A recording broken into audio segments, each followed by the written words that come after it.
ध्यान को पहले समझना बेहतर है या उसका तुरंत अभ्यास आरंभ करना? हम मनुष्य पहले चीजों को समझने का प्रयत्न करते हैं और बाद में उन्हें करने की सामान्य प्रवृत्ति को दर्शाते हैं।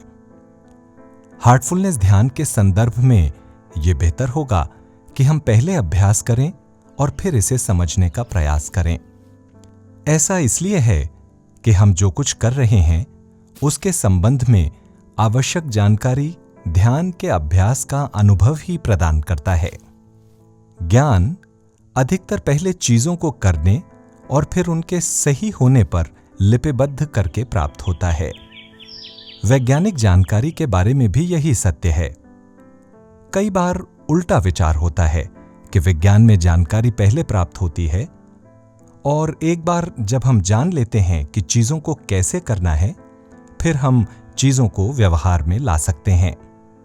ये इस तरह से कार्य नहीं करता है।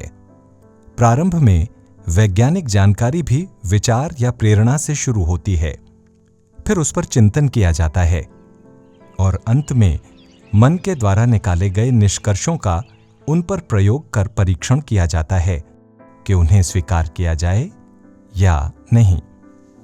इसलिए ध्यान क्या है, इसे समझने के लिए पहले पुस्तकों को पढ़ना या भाषणों को सुनना और उसके बाद ही अभ्यास शुरू करना घोड़े के आगे गाड़ी को रखने के समान है। एक बार जब हम अभ्यास शुरू कर देते हैं, हम स्वाभाविक रूप से अपने अंदर से ही बहुत सारी बातों को सीखना शुरू कर देते हैं और जैसे जैसे हम आगे बढ़ते हैं, हम इस सूचना पर किसी श्रेष्ठतम शिक्षक द्वारा दी गई जानकारी से ज्यादा विश्वास करते हैं, क्योंकि जो कुछ हमें अंदर मिलता है उसे हमने स्वयं अनुभव किया है और इसीलिए हम जानते हैं कि वो प्रामाणिक है।